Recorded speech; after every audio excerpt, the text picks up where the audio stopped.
D'abord, bonsoir à toutes les personnes présentes et les personnes qui sont présentes virtuellement aussi, que je ne vois pas mais qui me voient. Donc, c'est extraordinaire. Euh, donc, nous nous retrouvons pour partager un enseignement du Rav Sachs sur le Homer.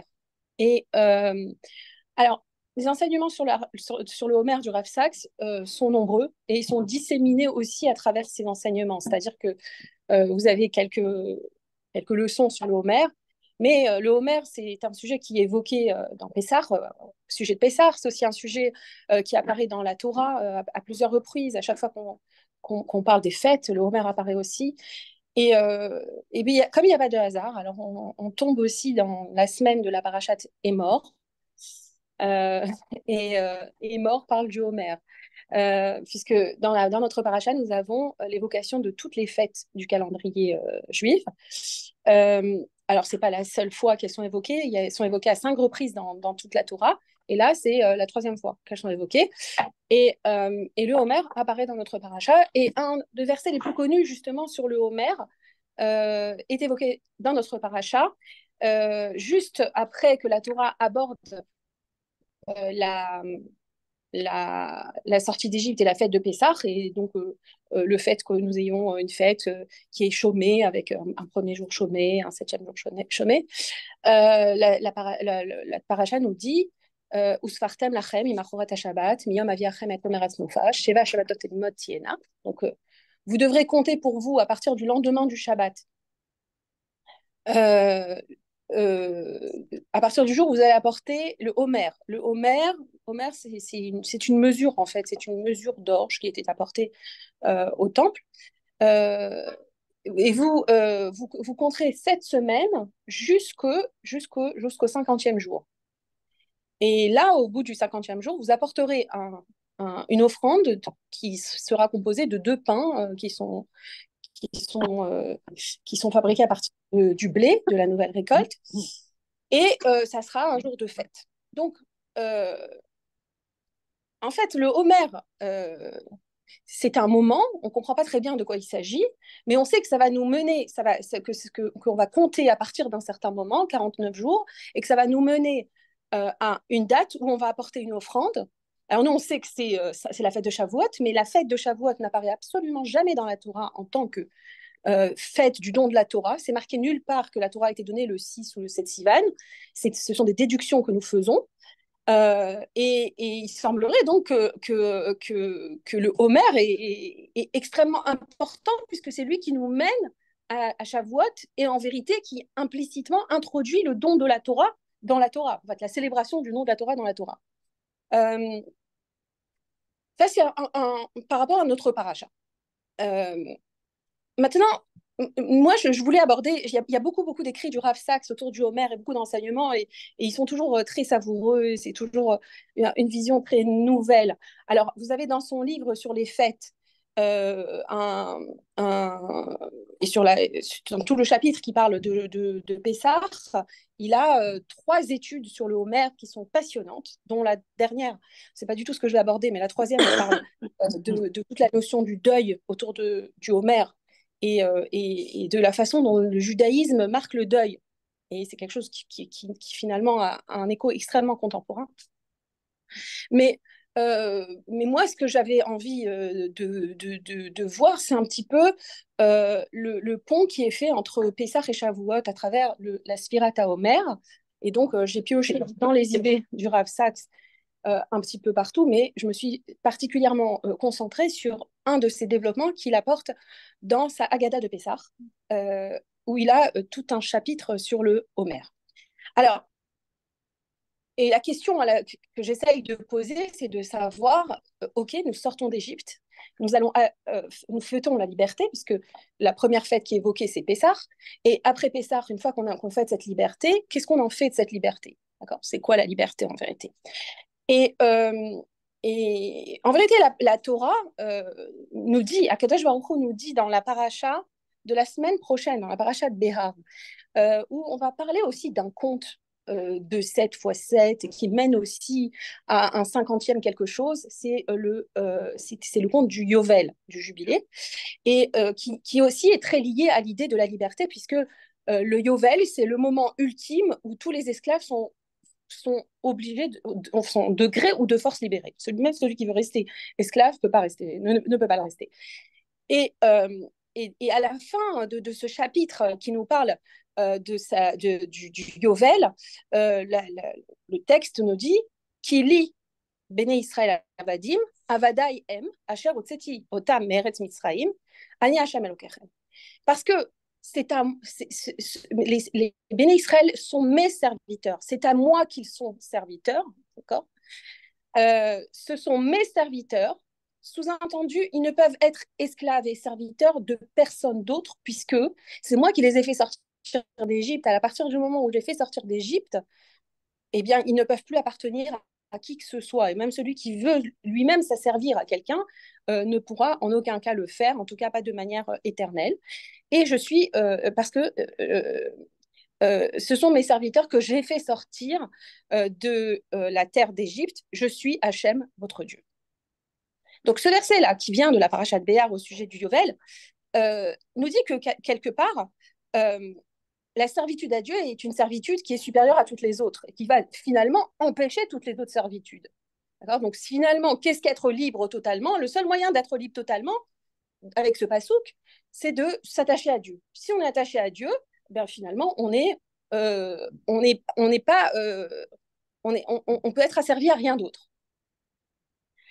Et cette assertion-là, elle nous renvoie à une question qui est de savoir quelle liberté nous avons acquise lorsque nous sommes sortis d'Égypte.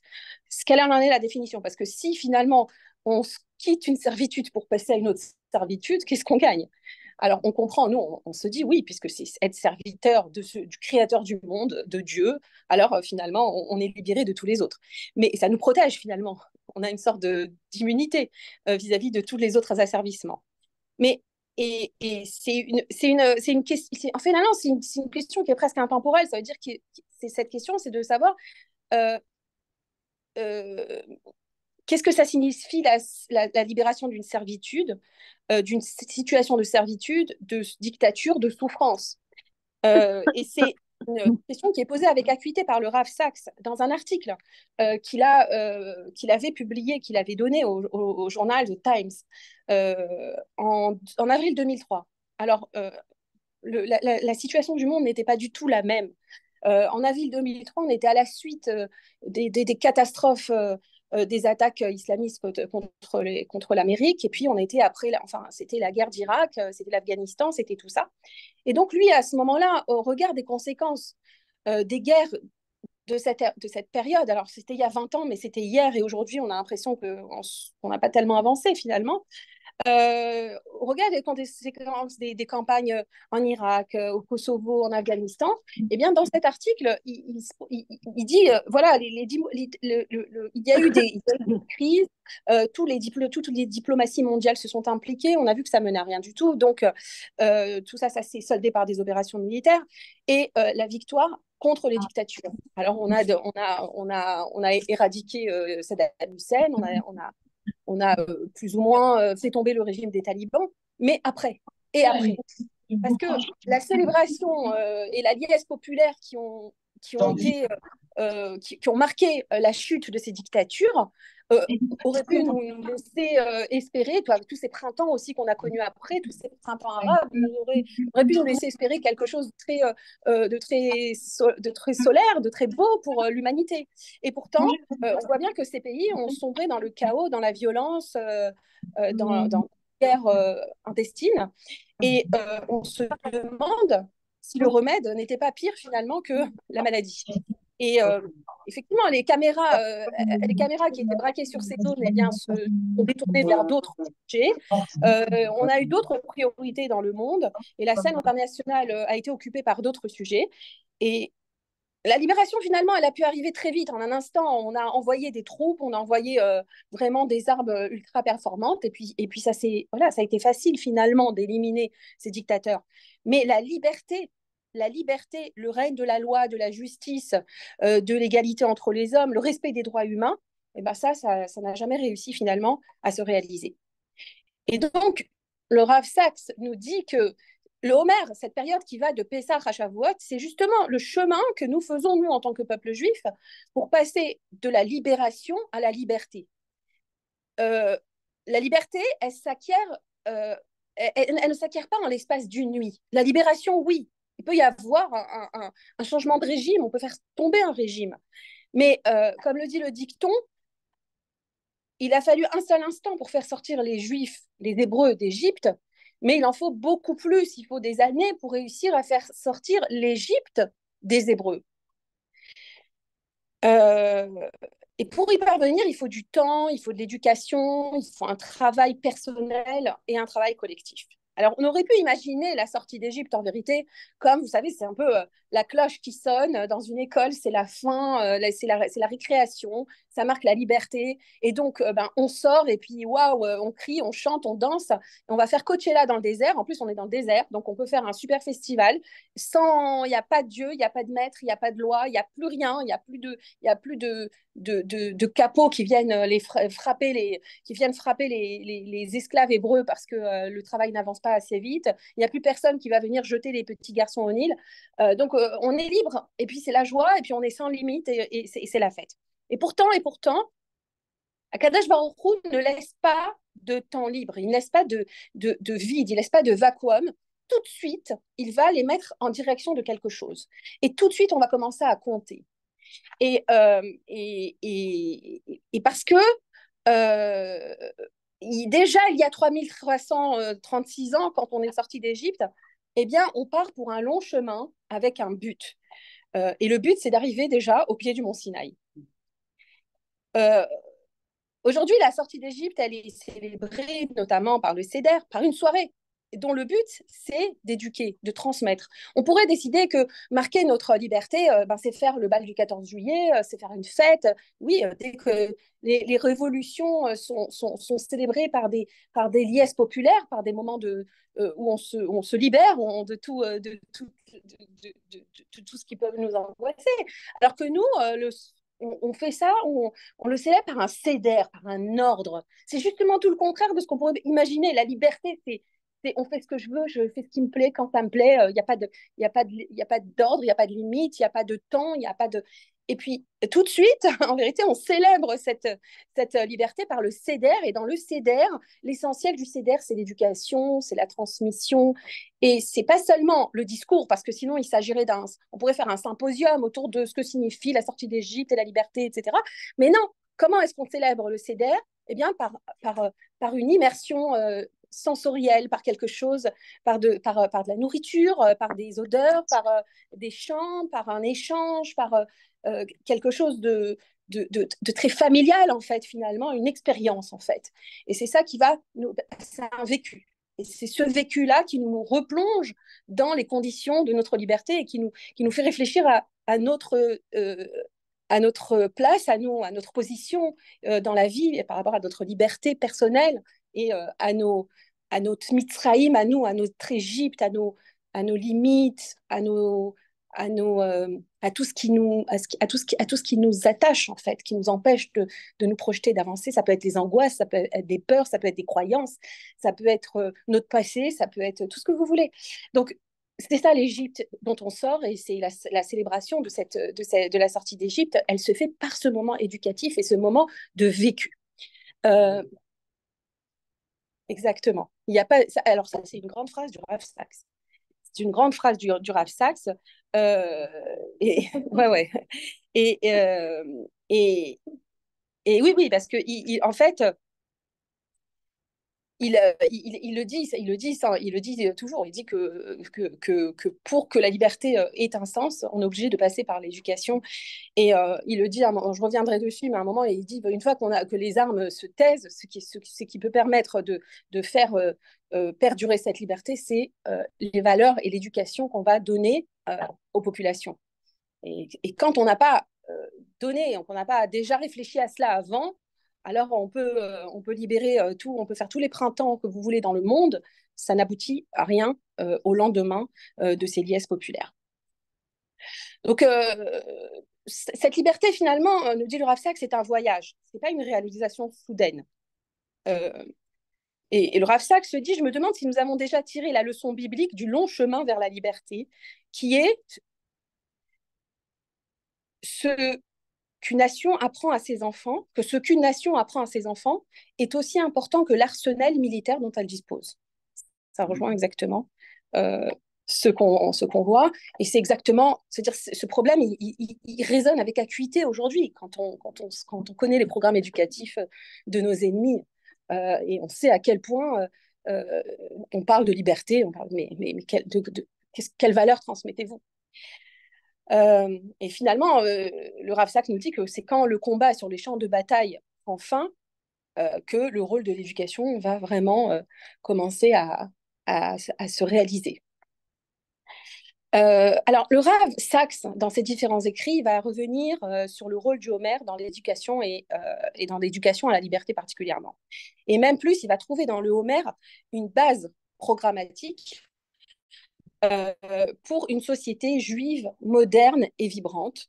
Et c'est ce qu'il va développer très très longuement justement dans un de ses textes. Moi, je trouve que c'est un des textes fondamentaux du Rav Saks, qui est publié dans sa Haggadah de Pessah et qu'il a intitulé Le Homer et la politique de la Torah. Donc c'est une sorte de réflexion. Je veux dire, c'est peut-être le manifeste de philosophie politique du Rav Saks concernant. Vous le connaissez, vous l'avez lu peut-être non. Ce... Comment? Ouais. Ouais, c'est ça. Voilà. C'est un petit peu du Rav Saks concernant la liberté et concernant la vocation du peuple juif, justement, euh, et aussi la manière dont le peuple juif peut exister en tant que peuple libre, en tant qu'État libre, justement, parce que il va puiser tout ça aux sources de la sortie d'Égypte et de la Torah et de la manière dont Dieu va nous faire sortir d'Égypte, faire sortir l'Égypte de nous, finalement. Euh, alors, le Rav Saks nous dit que finalement, certaines des vérités les plus profondes du judaïsme ne se trouvent pas dans les textes, mais précisément dans la dimension du temps. Il n'y a pas seulement l'étude, mais il y a aussi le temps qui est aussi euh, qui nous construit et que nous construisons, que c'est notre vécu. Et c'est particulièrement vrai concernant l'aspirateur Homer, le conte du Homer. Alors, comme nous l'avons vu dans notre paracha, dans le verset que je vous ai cité tout à l'heure, la paracha nous dit que on va compter quoi? On va compter euh, euh, Tisperou. Alors, Uspartam Lachem, vous allez compter pour vous. Alors, qu'est-ce que vous allez compter pour vous? Vous allez compter 7 semaines entières, Ad Machorat Hashevi, Tisperou Chamishim Yom, jusqu'à la fin du 7e Shabbat, enfin le Shabbat, on verra ce que ça veut dire, de la 7e semaine, vous compterez 50 jours. Donc, on a un compte des semaines et un compte des jours. Et c'est pour ça que lorsqu'on fait l'aspirateur Homer, quand on compte le Homer, on va toujours préciser, nous, aujourd'hui, nous sommes tel jour. Par exemple, là, nous sommes le 21e jour, qui est 3 semaines. Vous voyez, on précise toujours le nombre de semaines. Alors, pourquoi est-ce qu'on a besoin d'avoir un compte qui est quelque part double? On a besoin d'avoir un compte de jours et un compte de semaines. Euh, C'est pas le même nombre, du coup. C'est 49 et 50. et, alors, jusqu'au lendemain donc on va compter 49 jours, et le 50e, le 50e, on va apporter ça sera Shavuot. C'est le jour où on apporte l'offrande. Euh, et donc, ce compte-là, il est double. Il va tenir compte du cycle, finalement, en fait, il y a deux choses dans le conte du Homer. Et dans le Homer lui-même, il y a le fait d'apporter cette offrande qui est une offrande d'orge. Pourquoi on apporte l'orge? Parce que c'est la première céréale qui apparaît. D'accord. Pessah, c'est la fête du printemps. Donc, on commence à avoir on commence à pouvoir récolter les premières céréales. Mais l'orge, c'est une nourriture qui est beaucoup plus grossière. Les sages nous disent, avec l'orge, on fait la nourriture des animaux. Alors aujourd'hui, l'orge, c'est pas vrai, c'est très bio, c'est très tout ce que vous voulez, mais euh, c'était la nourriture, c'est des nourritures moins raffinées. Et au fur et à mesure du temps qui passe, on arrive 7 semaines plus tard, et il y a plus de maturité dans la récolte, et là, on peut récolter déjà le blé et faire les premiers pains qu'on va apporter au Beth Amikdash, au temple. Et là, c'est la nourriture de l'homme. Donc, on passe d'un niveau animal à un niveau humain. C'est aussi ce symbole-là qui est évoqué ici, c'est-à-dire qu'on sort d'Égypte, on est un peu brut des décoffrages, on était des esclaves, alors on a quelque chose de grossier en nous, et on va se raffiner au fur et à mesure du temps, et pour arriver au niveau d'être un être humain, parce que la farine, c'est quelque chose qui est plus raffiné, le pain, ça demande beaucoup plus ce qu'on apportait au début, c'était des mesures d'orge, c'était de l'orge à l'état brut. Ce qu'on apporte à Shavuot, ça va être vraiment des pains qui sont travaillés, puisque là, du coup, on a déjà fait intervenir l'intelligence humaine et la technologie et raffiner le blé, etc. Donc, il faut cuire, il faut tout faire. Il y a toutes les tâches qui mènent à la cuisson de ce pain et à la confection de ce pain. Donc, on est, si vous voulez, dans la notion du travail, du temps, de ce que demande le temps et de ce que ça produit finalement, quelque chose de beaucoup plus noble que de la matière première brute. Euh, alors apparemment, on peut s'attacher ici à la dimension agricole du Homère, mais en vérité, dans les fêtes juives, il n'y a jamais uniquement la dimension agricole. Parce que la dimension agricole, c'est reconnaître le dieu de la nature. Alors oui, toutes les civilisations d'ailleurs, faites la récolte. Vous avez la récolte des oignons de Roscoff et la récolte des tomates et la récolte de ceci. Et vous faites, il y a des fêtes. Il y a la vendange, il y a toujours des fêtes. Donc on va remercier Dieu, on va remercier la terre, on va remercier les déesses, on va remercier ce que vous voulez. Mais quelque part, on reconnaît qu'il y a une force et on va la remercier, cette force qui nous donne une certaine abondance. Alors, en cela, on ressemble quelque part, on va dire que c'est quelque chose de naturel, c'est Hachem qui se cache dans la nature. Mais nous, dans la célébration des fêtes, on introduit une autre dimension qui est la dimension typiquement juive, finalement, du temps et de l'histoire et de ce qui se passe autour de nous, c'est voir Dieu dans l'histoire. C'est le Dieu de l'histoire. Hachem, quand il se présente à nous, au moment des 10 commandements, il nous dit, je suis l'Éternel ton Dieu qui t'ai fait sortir d'Égypte. Il ne se présente pas à nous comme étant le Dieu qui a créé le monde. Parce que ce qu'il introduit ici dans son alliance avec le peuple d'Israël, c'est le Dieu de l'histoire, c'est-à-dire le Dieu qui intervient. Et donc, nous, le peuple juif, nous sommes le peuple qui veut montrer au monde, qui veut porter au monde le message qu'il n'y a pas de hasard, que l'histoire ne répond pas on va dire, à des circonstances bien heureuses ou malheureuses qui se retrouvent et qui vont générer des événements. L'histoire, elle est voulue par Hachem, ce qu'on appelle Ashgacha Pratit, le fait qu'Hachem, la providence divine, que c'est Hachem qui dirige et qui décide de chaque détail, en fait, de ce qui arrive. Il n'y a pas du tout de hasard. Et donc, c'est pour ça que dans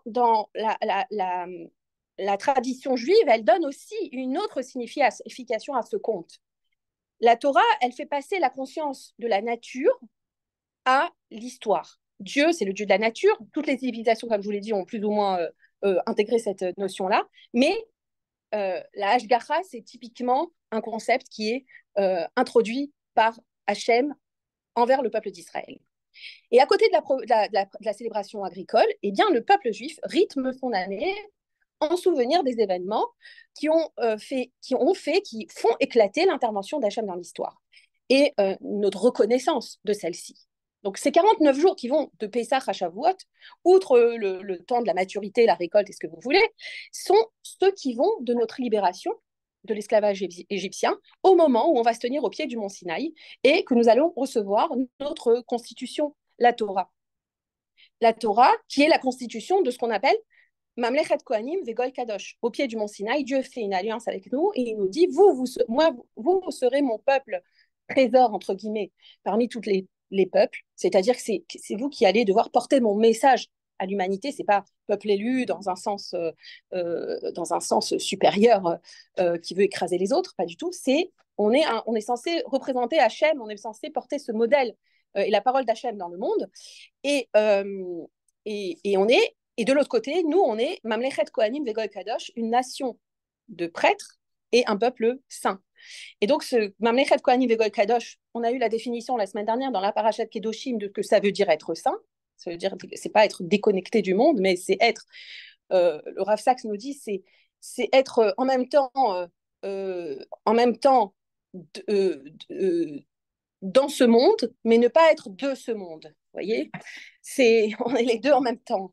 Alors, et donc, pour passer de ces esclaves à cette nation de prêtres et ce peuple saint, il faut quand même faire un petit chemin. Alors Maïmonide nous dit, pourquoi est-ce qu'on comptait le Homer? Parce que le peuple qui sort d'Égypte compte avec impatience le moment de recevoir la Torah. Ils savent que le but, c'est de recevoir cette Torah. Ils sont très, très pressés de la recevoir. Donc, ça montre cette joie et cette impatience de recevoir la Torah. La Kabbalah, elle, voit dans le conte du Homer le temps de s'élever de l'impureté totale dans laquelle on était immergé en Égypte, parce qu'on était vraiment, selon la Kabbalah, arrivé au 49e degré d'impureté. Si on était arrivé au 50e, on était irrécupérable. Donc Dieu nous a fait sortir in extremis d'Égypte, et à partir de là, euh, on va se purifier spirituellement et monter de niveau jusqu'à être apte à recevoir la Torah. Donc, c'est ce qu'on dit aussi quand on lit les versets, quand on lit tous les passages qui entourent, qui accompagnent le conte du Homère, on parle aussi de cette élévation spirituelle, de ce travail sur chacun des aspects de notre caractère et de nos midotes et des sphirotes aussi. Alors là, on est déjà à un niveau plus kabbalistique. Tout ça, c'est parce qu'on se prépare à recevoir la Torah. Et Nachmanide, lui, alors il a une autre vision et que je trouve super intéressante. Il dit que, il dit que finalement, que Pessah ne vaut rien sans le don de la Torah. Sortir d'Égypte tout seul, ça ne veut rien dire. Et donc, pour lui, et il va en faire la démonstration, Shavuot, finalement, c'est la conclusion de Pessah. Parce que vous savez, Shavuot, ça porte dans la Torah un autre nom, ça s'appelle pas, ça s'appelle Atzeret. Atzeret, ça veut dire une, une conclusion, un arrêt. Alors nous, on connaît le mot Atzeret. On le connaît d'une autre fête. C'est le modèle comme ça. Le modèle de fête, c'est d'avoir une fête et ensuite on a Atzeret. Alors on a Sukkot et ensuite on a une fête qui s'appelle Shmini Atzeret, qui s'appelle Atzeret. Vous voyez? Donc quelque part sur le modèle de Sukkot avec Atzeret, alors on aurait aussi Pessah avec Atzeret. Sauf que le long conte du Homer, ce serait une sorte de Chol HaMoed géant qui va depuis Pessah jusqu'à Shavuot. Donc on est dans une sorte d'unité temporelle qui est, euh, qui est marquée par cette unité thématique, qui est ce conte du Homer. Et d'ailleurs, vous remarquerez que le conte du Homer, c'est une mitzvah qui est une mitzvah unique, quelque part. Parce que on fait la bracha, on fait la bénédiction tous les jours, tous les soirs quand on compte le Homer. Mais si jamais on oublie de compter le Homer, eh bien, on perd la bénédiction. C'est-à-dire que c'est une mitzvah qui dure 49 jours. On n'en a pas comme ça. Je ne sais pas si vous en connaissez d'autres, mais on n'a pas un long. Enfin, elle est longue quand même, cette mitzvah. Et c'est un bloc qui va ensemble. Donc, si on s'arrête, on perd la bénédiction. Alors, on peut continuer à compter, évidemment, mais sans faire la bénédiction. Donc, il ressort de tout cela que Pessah ne suffit pas. Et sortir d'Égypte, ce n'est pas un événement isolé et unique. C'est que l'inauguration d'un processus. Et la Sfirat HaOmer, c'est donc une manière de revivre les étapes qui mènent d'une liberté individuelle, le moment où on sort d'Égypte, d'accord, où la cloche elle sort et la cour de récréation est ouverte, et à une société libre, parce que c'est le but finalement d'arriver à une Mamlechet Kohanim, à une nation de prêtres.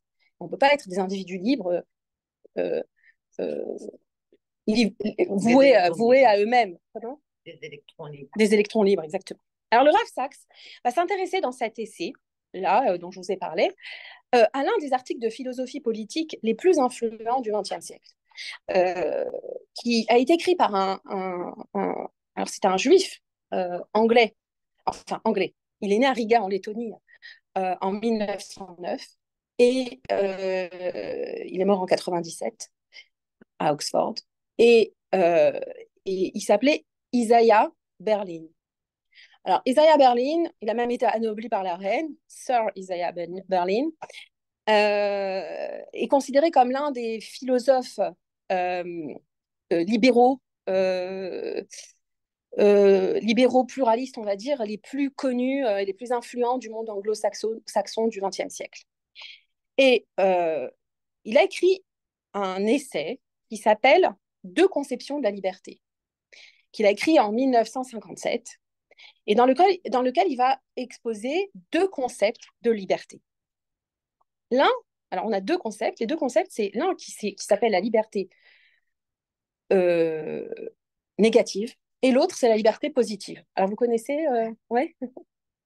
C'est un peu ancien. C'est un peu ancien. Alors, ça va, je peux raconter ce que je veux. Alors, on ne va pas comprendre positif et négatif dans un sens bon ou mauvais, mais je vais définir ce que ça veut dire positif et négatif ici.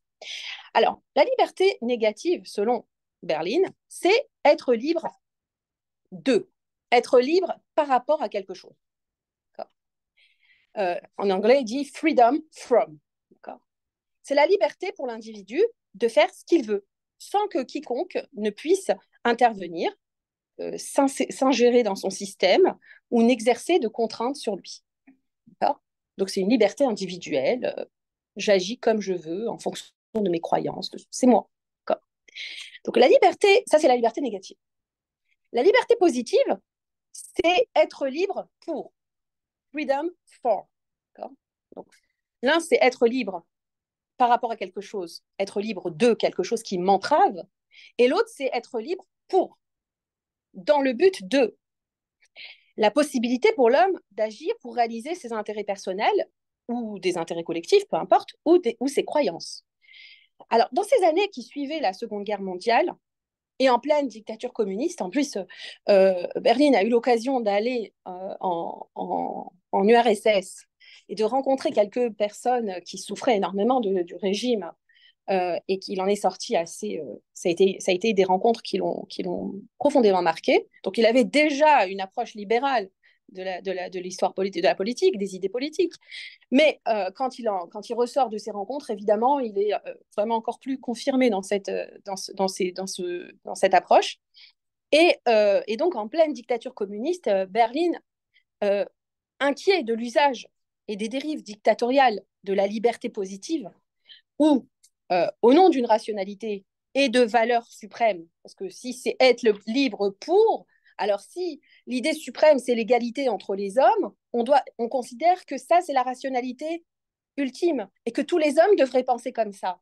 Et donc, même ceux qui ne pensent pas comme ça devront quand même se soumettre à cette pensée parce que, au fond, c'est la seule vraie pensée, c'est la seule bonne pensée. Et donc, il faut que finalement, on va les obliger, puis ils y arriveront eux aussi. Et donc, euh, pour lui, ça mène aux pires atrocités, hein, le nazisme, le communisme, tout ce que vous voulez. Et donc, il a une préférence très marquée pour la liberté négative, Berlin, puisque c'est être libre d'eux. Je fais ce que je veux. Rien ni personne ne peut me contraindre. Et c'est cette liberté qui, au nom du pluralisme, se défend au maximum de la coercition politique. Pour Berlin, la liberté positive, elle porte en elle le risque de l'autoritarisme et de la dictature. Alors le Rav Sachs, lui, il est un petit peu... on pourrait penser que en tant que juif qui vit dans un... qui se bat pour la liberté, on s'est tous battus pour la liberté, c'est une valeur suprême pour nous. Le Rav Sachs, lui, il proclame qu'il y a peu de croyances qui ont réussi à aller aussi profondément dans l'expression et dans l'exploration de la liberté comme le font le judaïsme. Et donc, il est un petit peu en... Il va pas... Alors, il expose les deux idées, les deux croyances, les deux conceptions de la liberté de Berlin, mais lui, il va apporter une autre approche, quelque chose de typiquement juif. Et il nous dit que pour nous faire sortir d'Égypte, Hachem va utiliser ce qu'on appelle les Arba Leshonot Shel Geoula, les quatre verbes de la liberté. Je te ferai sortir, je te prendrai, je t'amènerai. Il y en a quatre, d'accord. Je te ferai sortir, je te sauverai, je te libérerai et je te prendrai. Et ces quatre verbes évoquent des évolutions, des étapes dans la liberté. La liberté ne se fait pas comme ça en un claquement de doigts. Et, euh, et le Rav Sachs, il décrit en fait euh, les modèles que la société humaine a essayé d'adopter et comment est-ce on a voulu s'organiser déjà depuis les temps bibliques et à quoi ça a mené. Et pour ça, il évoque deux sociétés, deux modèles de société, la société du déluge, du Maboul, et celle qui est la société de l'esclavage égyptien. Si vous voulez, les deux vont nous renvoyer à ces deux conceptions de la liberté que Berlin évoque. Parce que le Maboul, la génération du déluge, c'est une génération de gens qui sont sans foi ni loi. Ils font ce qu'ils veulent. Il n'y a pas de règles, il n'y a pas d'éthique, il n'y a pas de morale, il n'y a pas de jugement, il n'y a rien. On fait ce qu'on veut. Et donc, on arrive à une anarchie totale où la vie devient juste impossible. C'est de la violence. c'est la violence absolue. Et donc, c'est la loi du plus fort qui l'emporte. Et la seconde, c'est l'esclavage égyptien, où en fait, il y a un ordre, il y a une vision des choses, il y a une vérité, il y a une rationalité. Hein. Vous voyez bien que le pharaon, quand il instaure sa dictature et quand il met en place l'univers concentrationnaire dans lequel les Juifs vont être jetés, il le fait en apportant toute une démonstration. Il va convaincre le peuple. C'est un tribun qui est capable d'avoir des arguments pour dire à tout le monde, voilà pourquoi c'est bien d'asservir le peuple juif. D'abord, il représente la cinquième colonne. Ensuite, nous, on a besoin d'une main-d'œuvre parce qu'on doit construire des grands monuments. Et puis, et bon, il y a plein de raisons pour lesquelles il arrive à les convaincre. C'est Nachmanide écrit très bien ce travail en fait psychologique qu'il fait, et le Rav Shimshon Raphaël Hirsch aussi le dit extrêmement bien dans son commentaire sur la paracha de Shemot. Mais ce que je veux dire par là, c'est que vous avez là un totalitarisme aussi qui est quelque part le produit de cette liberté pour, et donc avec un ordre rigide et des cadres immuables. Alors la première liberté, c'est une liberté négative à la berline et elle garantit une liberté individuelle, mais les individus libres ne peuvent pas qui s'en vient donc un divertissement pour les gens, même sans un message. Et donc, je savais parce que j'avais des gens qui organisaient, qui avaient des... Voilà, c'est bon.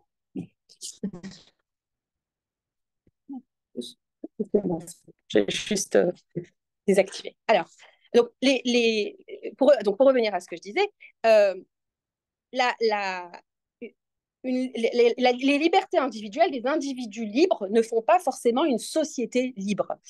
Et c'est ce qui fait du rapport de la Torah à la liberté quelque chose de très subtil. La liberté négative va s'appeler dans la Torah quelque part profesh. C'est un premier terme qu'on peut évoquer.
On ne voit plus rien et on n'entend rien, donc il y a une coupure. 11 participants. Combien? 11. Vous avez peut-être une place. Sarah Weisman vient de se reconnecter. Hein. Voilà. Excusez-moi, j'ai été coupée par un appel. Merci. Alors, je continue. Donc, la liberté négative dans la Torah s'appelle donc le chofesh. Le chofesh, c'est l'état de l'homme qui est libéré de l'esclavage. Il devient maître de lui-même. D'ailleurs, comment on appelle les vacances? Les vacances scolaires, partir en vacances, c'est chofesh. D'accord. On n'a pas de cadre, on n'a pas de règles, on est libre. D'accord. Et pour la Torah, c'est la condition de base pour le respect de l'homme. D'accord. C'est la première étape d'être chofshi. Alors, on est Yom Ha'atzmaut encore aujourd'hui, et vous voyez dans la Tikva, les fondateurs de l'État d'Israël, ils évoquent ce statut de liot am chofshi, d'être un peuple chofshi. En fait, c'est la liberté comme une indépendance personnelle. Mais ce n'est que le premier niveau de la liberté. Ça ne suffit pas d'être juste chofshi, d'être juste libre. Ça, c'est la condition de l'homme qui sort d'Égypte, qui vit la libération. Et c'est pas parce qu'on a vécu la libération qu'on est un être libéré, rappelez-vous, hein, de tous nos printemps et de toutes les guerres qu'on a vues qui ont mené nulle part derrière, après. Et Et donc ça, ce n'est que la première partie du chemin. Le judaïsme n'envisage pas la réalisation humaine comme étant l'expression de sa liberté personnelle et de son individualité propre, et c'est tout. L'homme est envisagé dès le départ comme un être social. Vous voyez bien quand vous prenez Bereshit et que vous voyez la création de l'homme, alors l'homme est créé et ensuite Dieu dit Lotov eyot Adam levado, ce n'est pas bon que l'homme soit seul. Je veux lui faire une Ezer Kenegdo, une aide face à lui. Alors, l'homme pourrait se suffire à lui-même, mais Hachem dit, c'est-à-dire, dans tout ce qu'il crée, il dit Vayar Elohim Kitov, Dieu vit que c'était bien. C'est toujours bien ce que Dieu a créé. À la fin de chaque journée, il dit c'est bien. Mais pour l'homme, c'est la seule fois où on entend l'otov. Ce n'est pas bien. C'est-à-dire que c'est un homme seul, ce n'est pas bien. La solitude n'est pas bien. L'homme est un animal social, est un être social, il est pensé comme tel, il est voulu comme tel dès le début par Akadosh Baruch Hu, parce que c'est uniquement comme ça qu'il va pouvoir se réaliser. Donc on a besoin de l'autre, mais l'autre va nous opposer ses intérêts propres, sa liberté propre. Et la solution classique qu'ont trouvé, on va dire, les groupes humains, c'est celle de la coercition par la force. La peur du gendarme, l'armée, l'État qui organise, qui organise le respect mutuel, plus ou moins, enfin le fait que les uns n'empiètent pas sur le terrain, sur le territoire des autres, par la force. C'est la peur de l'autorité avec plus ou moins de règles. D'accord. On est toujours dans le, ça veut dire que vous allez avoir des États qui vont être plus intrusifs, plus coercitifs, et d'autres qui qui vont laisser un peu plus de liberté, qui vont faire plus confiance. On va dire que ça dépendra un petit peu de la vision optimiste ou pessimiste qu'on a de la capacité de l'être humain à s'autoréguler, si vous voulez. Mais c'est toujours le même mécanisme.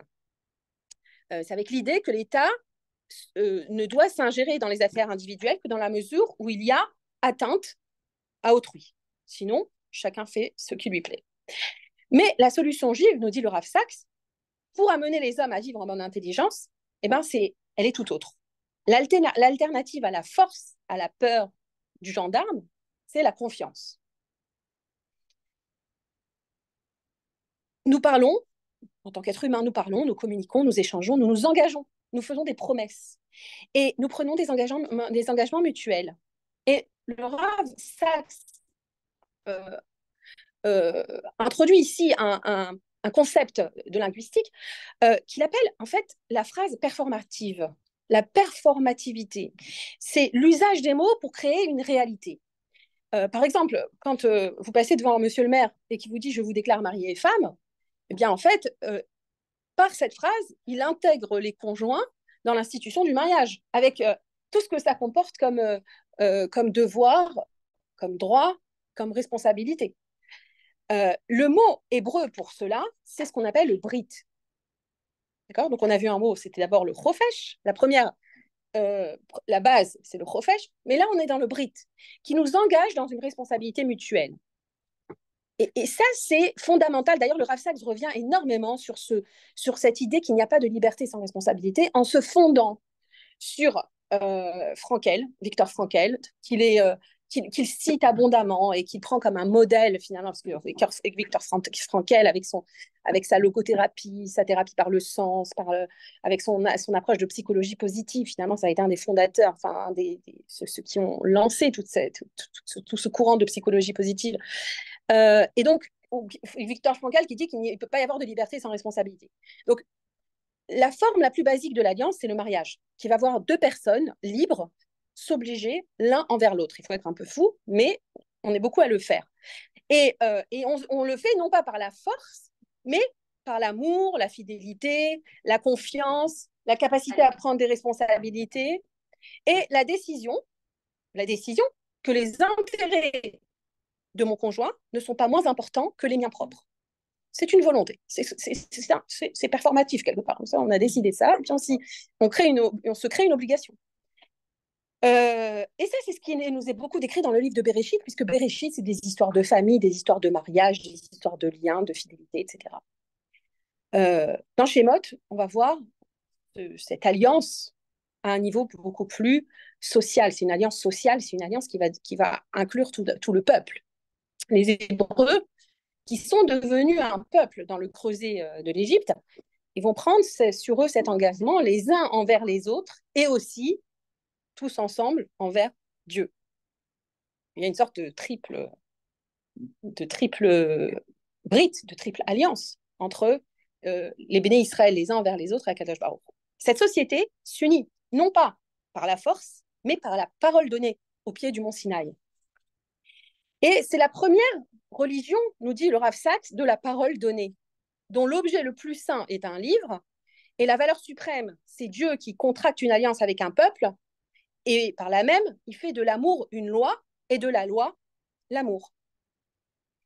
C'est un challenge qui est particulièrement difficile parce que c'est beaucoup plus difficile finalement de créer une société sur ce contrat-là, sur cette alliance-là. C'est beaucoup plus, c'est un régime politique quelque part qui est très exigeant. Et c'est pourquoi son fondement et sa condition permanente, c'est l'éducation perpétuelle. C'est la condition première finalement de ce type de contrat, de ce type de contrat social. Revenir encore et toujours par l'étude et par le vécu, par ces fêtes qui rappellent périodiquement au peuple juif qui il est et d'où il vient. C'est un petit peu, en fait, le CDR, c'est très emblématique de cette façon d'agir, mais on le retrouve, l'année juive est scandée, elle est rythmée par ces rendez-vous-là. Et ça implique que le peuple juif accède à une liberté bien plus grande que tout autre régime politique, finalement. La loi, elle est observée non pas par la peur de la punition, mais par amour pour Hachem, et par souci et responsabilité pour le prochain, et par devoir envers le passé et le futur, avec ce sens de l'histoire que nous avons en permanence. Et ce n'est qu'en comprenant cela qu'on peut comprendre comment un peuple qui, pendant 2000 ans, s'est retrouvé dépossédé d'une terre, n'avait pas de gouvernement central, n'avait pas d'État, n'avait pas de langue commune, vivait sous des réalités très, très différentes, comment ce peuple, sans police et sans armée, a subsisté. Comment ce peuple juif a réussi, en fait, finalement, à se maintenir à travers la pratique de la halakha qu'il a volontairement voulu continuer à observer.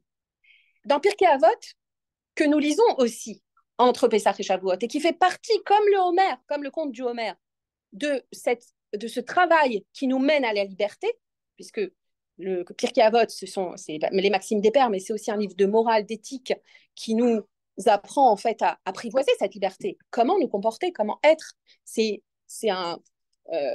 Il y a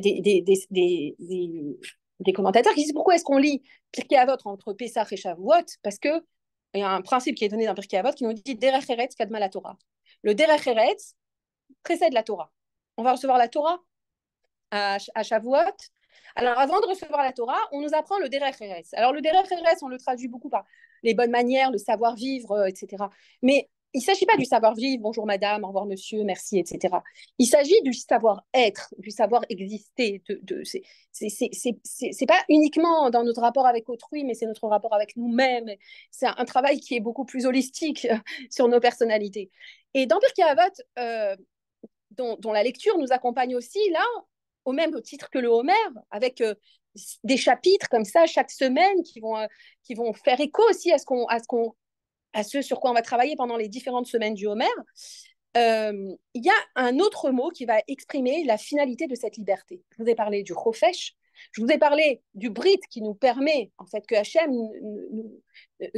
Hachem vient nous proposer pour en fait créer une société qui soit viable et qui soit pérenne, et une société qui n'ait pas besoin pour que les libertés négatives, les libertés individuelles finalement, soient préservées, n'ait pas besoin de la coercition. Donc, eh bien, nous avons un autre mot qui est introduit par Pirkei Avot et qui fait partie de ce travail, c'est le mot chérout. Chérout qui est la liberté aussi, qui signifie liberté. Mais c'est une liberté beaucoup plus puissante, beaucoup plus grande. Le chofesh, on a dit, c'est être libre de l'asservissement, c'est le premier degré. Tant qu'on n'est pas libre de cet asservissement, on peut encore commencer à réfléchir, à respirer. On voit bien que les béné Israël, quand ils sont en Égypte et que Moshe vient leur parler de liberté, le texte nous dit ils n'ont pas pu l'écouter à cause du kotser rouar. Ça veut dire qu'ils avaient le kotser rouar, ça veut dire le souffle coupé, le souffle court. Et quand on a le souffle court, quand on est asservi, on halète de stress et de la charge, on ploie sous la charge du travail. On n'a pas le temps de réfléchir à la liberté, à rien du tout. On ne peut même pas écouter quelqu'un qui vient nous dire, mais viens rêver à quelque chose. D'où tu veux que je rêve? Je peux pas, j'arrive même pas à respirer. Donc, il nous faut le chofesh déjà pour pouvoir commencer à respirer. Mais là, on va vers quelque chose de beaucoup plus grand qui est le chérout. Et voici ce que nous dit dans le livre de Shemot. La Torah nous dit Valuchot maase Elokim mema, vamirtav maase Elokim hu, charut ala luchot. Les luchot, donc les tables de la loi, étaient l'œuvre de Dieu. Et l'écriture, c'était aussi l'œuvre de Dieu. C'est Dieu lui-même qui avait écrit les tables de la loi. Charut ala luchot, gravé sur les luchot, sur les tables. Et les sages nous disent dans Pirkei Avot, au chapitre 6, Mishnah 2, ils nous disent Al tikre charut et la cherut. Ne lis pas charut, charut qui veut dire gravé, mais cherut, libéré, liberté. Ils font ce jeu de mots qui est savoureux. Et ils nous disent parce que tu n'as de libre que celui qui se voue à l'étude de la Torah. Donc, la liberté, tu vas l'acquérir parce qu'il est charout, parce qu'il est gravé. Lorsque la loi, elle est gravée dans le cœur des individus, il n'y a pas besoin de la force pour la faire appliquer. Et c'est pour ça que la liberté, elle dépend de ce qui est gravé en nous. La liberté véritable, c'est la possibilité qu'a l'homme de se maîtriser sans avoir besoin d'être dominé par d'autres. Sa capacité à accepter de bon gré les limites morales sans lesquelles la liberté, elle devient anarchie et la société, un champ de bataille dans lequel se libèrent les instincts les plus violents et les désirs les plus guerriers, les plus combatifs. Le chemin du Homer représente donc cela, une route qui nous mène du chofesh, de cette liberté négative quelque part, pour revenir à la définition de Isaïe Berlin, de Pessah, à la libération de la servitude. Excusez-moi, la chofesh de Berlin, qui est cette liberté négative, qui est la libération de la servitude, et on devient libre par rapport, on devient libre de l'esclavage, pour aboutir au chérout, qui est la liberté concrète de l'alliance et de la révélation du Sinaï. La liberté, c'est pas seulement être débarrassé de ses chaînes, nous dit le Rav Sachs, c'est développer sa capacité à penser, à agir pour le bien d'autrui. L'esclave, en fait, il pense qu'à lui. Hein. Dieu, enfin, son maître lui dit ce qu'il a à faire, et voilà, mais il n'a pas la liberté, il n'a pas le loisir de penser à l'autre. Penser à l'autre, c'est l'apanage des hommes libres, de ne pas penser qu'à soi-même, qu'à sa souffrance, qu'à sa...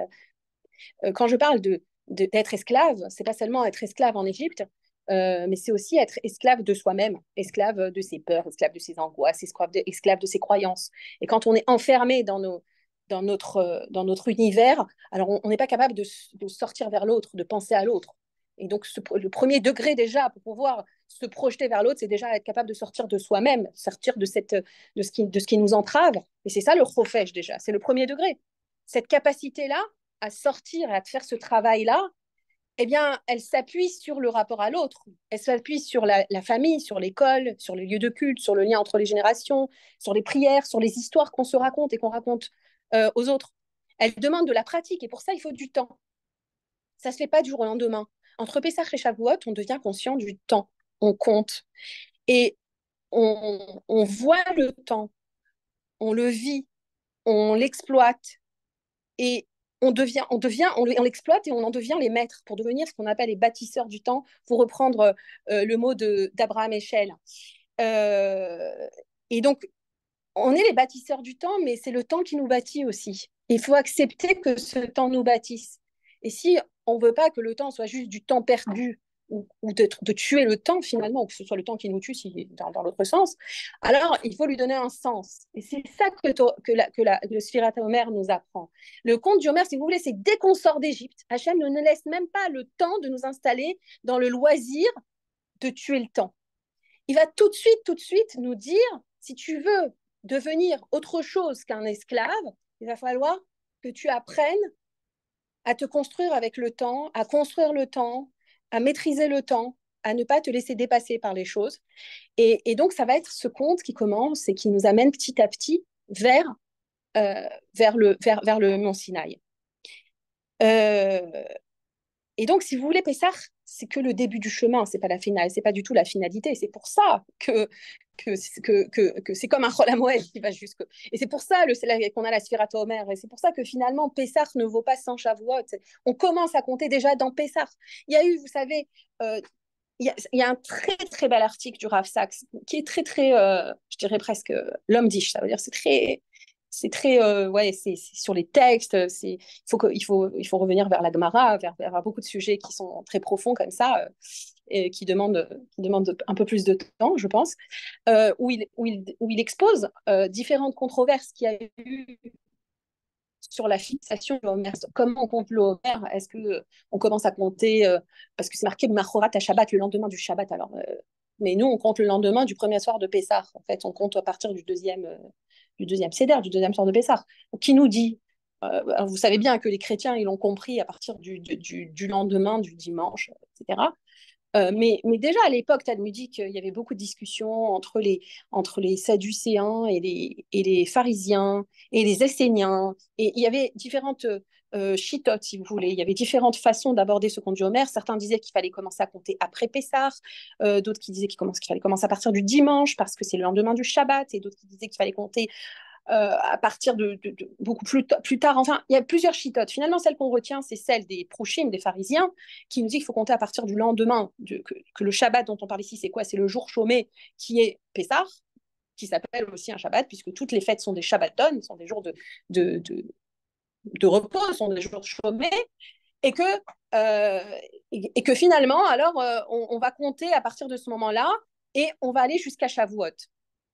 Et on n'attend pas le lendemain de Pessah. C'est ça qui est retenu, si vous voulez. Parce qu'on veut garder cette impulsion et on veut marquer le fait que compter le Homer, c'est être dans ce travail où on va transformer. On va pas être juste des êtres libérés. C'est pas libéré, délivré, mais je suis libre. Et qu'est-ce que je suis quand je suis libre? Quel contenu je donne à cette liberté? C'est pas juste un statut. Et donc, le génie de ce travail qui est fait pendant le Homer, c'est qu'il aboutit et qu'il fonde une société. Ils fondent une société, et le Rav Sachs nous dit, il y a une nuance, c'est qu'ils ne fondent pas un État, ils fondent une société. Et l'État a d'autres attributs, mais les États meurent. Ils tombent s'ils ne se fondent pas sur une société qui est forte. Donc la société, c'est la base. Après, l'État peut revêtir toutes les formes politiques que l'on veut. Ça peut être une monarchie, ça peut être une république, ça peut être ce que vous voulez. Mais la Torah envisage la société comme étant une société de l'alliance, et c'est elle qui garantit la liberté et la force de la forme politique que cette société se donne. On va choisir la forme politique qu'on veut, mais la société en elle-même, elle a déjà un, une nature, elle a en elle tous les éléments qui font qu'elle est libre et qu'elle habite cette liberté et qu'elle peut se projeter dans le futur. Ce n'est pas la forme politique qui va lui donner cette possibilité, mais c'est son essence. Et Akadosh Baruch Hu, en nous donnant la Torah, nous donne cette essence. Il nous donne la possibilité finalement d'être cette société-là. Et le Rav Sachs nous dit, elle est antépolitique, mais elle est aussi la garante du maintien de l'État, quelle que soit la forme qu'il prendra. Israël aujourd'hui, si vous voyez, si on y réfléchit, a été fondé avec ce besoin primaire, primordial, vital, après la Shoah et après 2000 ans de persécution. Il a été fondé, alors c'est ma conclusion, le Rav Sachs ne l'aborde pas dans ses écrits, mais je pense que ça s'impose. Ça a été fondé un petit peu avec avec ce besoin d'être rofi, de rofesh, de liberté. C'était obligatoire, on ne pouvait plus respirer dans les conditions dans lesquelles on était. Mais on voit bien que le chemin a commencé à ce moment-là. Et c'est un chemin qui n'est pas fini. Ceux qui pensaient qu'avec la création de l'État d'Israël, on était arrivé au bout du chemin et ça y est, la fin de l'histoire, c'était fini. Enfin, l'histoire, voilà, ça y est, on était libre, on était une nation libre, on était indépendante. On fête l'indépendance aujourd'hui, mais on fête en vérité le début, on fête un chemin qui commence. Et il faut un but à cette liberté. Et ça, c'est la vraie question, c'est ce qui taraude quelque part la société israélienne. de savoir, OK, on a cette liberté, mais qu'est-ce qu'on en fait? On voit bien que la société, elle est déchirée par cela. Elle a été déchirée, on l'a vu dans les mois, dans l'an dernier et depuis déjà quelques années. La Torah nous propose à travers la route du Homer d'arriver à un chérout, à une société de l'alliance, une société de l'engagement, de la fraternité, qui est la garantie de sa réussite. Et on sent bien que c'est notre défi, que c'est le défi du peuple juif, c'est le défi de notre génération. Et avec le slogan de cette guerre-là, Beyachad Natseach, ensemble, nous allons remporter la victoire. Quelque part, Israël sent, je pense, hein, ça c'est mon sentiment, mais intuitivement, que c'est cet esprit-là du Beyachad, d'être ensemble, de l'union, du Brit, de l'alliance entre nous. Après que certains ont dit non, vous n'êtes pas nos frères. Mais ce peuple ne peut tenir. Voilà, on voit bien. L'armée la plus forte et tout ce que vous voulez, ça ne peut pas tenir s'il n'y a pas un peuple qui est uni. Beyachad et Latseach, plus que tout cet esprit-là, plus que les questions techniques, qui est la condition de la réussite. Dans la Mishnah, dans Pirkei Avot, on nous dit quoi? Ezeu Gibor à Kovesh Atitzro.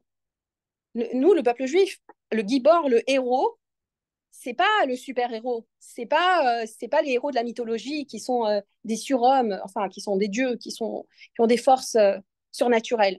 Pour nous, le héros, c'est Akovesh Atitzro, c'est celui qui est capable de, de, de, de, de maîtriser ses instincts, en fait. C'est la victoire contre les ennemis, elle passe d'abord par les victoires sur nos instincts, sur nos travers. Et le Homer nous propose un programme de développement personnel et un programme collectif qui nous permet d'arriver au Mont Sinaï et à cette liberté de l'alliance qui nous rend invincibles. Donc, le travail que l'on fait pendant ces Firata Homer, qui est chaque semaine de travailler sur un aspect de nos, ce qu'on appelle les sphirotes. Les sphirotes, c'est les modes d'interaction qu'il y a entre Akadosh Baruch Hu et le Ham Israël et le peuple juif, mais aussi que nous avons entre nous. Quand on est dans la semaine du chesed, de la bonté, ou dans la semaine cette semaine, on a la semaine du Tiferet. Tiferet, c'est en même temps la gloire, mais c'est en même temps la beauté, c'est en même temps l'harmonie. Et dans toutes et chaque jour, on va compter, on va s'intéresser à ces différents modes d'interaction, mais avec leurs nuances, parce que il suffit pas juste d'être bon, il suffit d'avoir une certaine rigueur dans la bonté, il suffit d'avoir une certaine harmonie dans la bonté. Parce que celui qui est bon et qui est bon jusqu'au bout et dont le chesed est la seule valeur, alors il est capable aussi d'être dans le chesed, dans la bonté, même avec le pire de ses ennemis, même avec celui qui vient et qui veut le tuer. La Torah, elle nous dit non, chacune des qualités, chacun des modes d'interaction qui peut y avoir dans l'expérience humaine doit être travaillé, doit être nuancé, doit être affiné.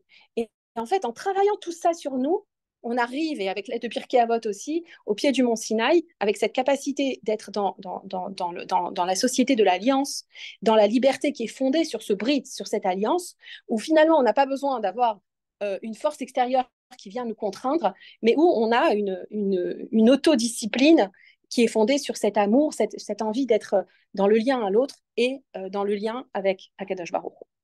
Voilà la liberté à laquelle nous aspirons et on espère qu'on va y arriver, si Dieu veut. Et qu'Hachem va nous aider aussi euh, à l'acquérir en donnant la liberté, notre liberté individuelle, mais la liberté à tout le peuple d'Israël et surtout, surtout, surtout la liberté à tous nos otages qui sont retenus et qui eux, finalement, ils ne bénéficient même pas du profège, du premier degré de liberté.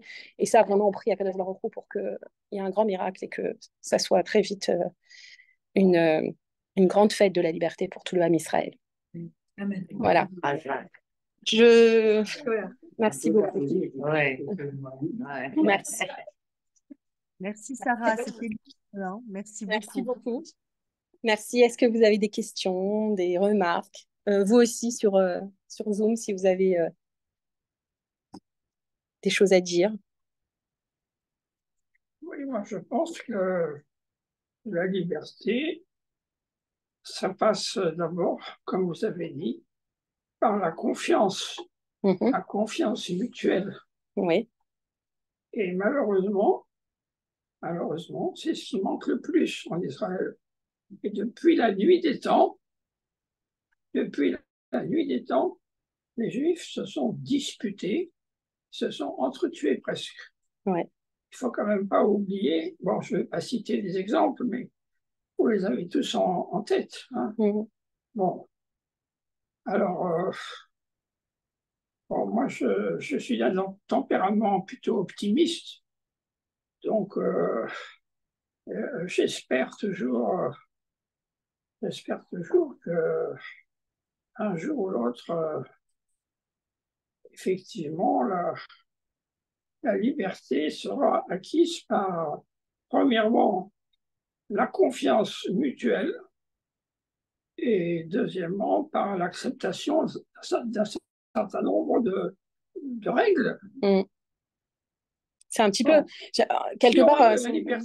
Si on veut la liberté de conduire et d'aller en vacances sur la Côte d'Azur, il faut qu'on accepte de rouler à droite. Hein. Il faut qu'on accepte de ne pas brûler les feux rouges. Hein.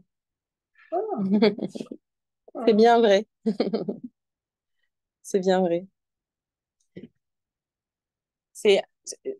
Vous avez raison d'être optimiste. Je pense d'abord que nous, les Juifs, on n'a pas d'autre choix que d'être optimistes.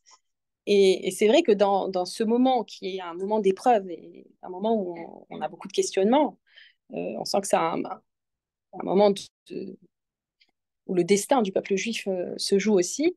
On voit bien que la réaction presque instantanée et instinctive des Juifs, ça a été, du peuple juif, en tout cas d'Israël, ça a été l'union, c'était le Beyachad, le fait de... Ils ont compris.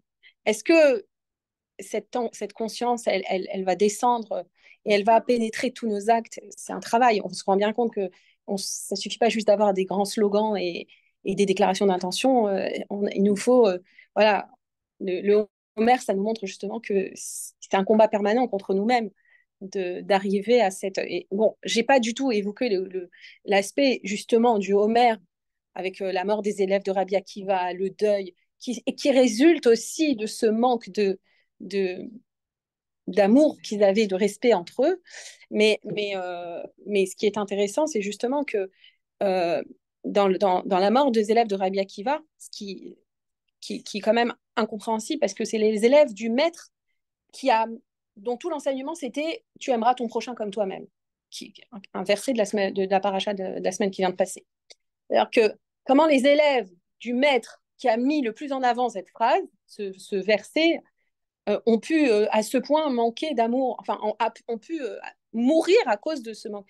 Et en fait, ce qu'on comprend pas vraiment, à côté de quoi on passe souvent, c'est que ce qui leur est reproché dans la Gemara, on nous dit ils sont morts parce que chez l'Onago Kavod Zelazé, parce qu'ils ont manqué de respect les uns envers les autres.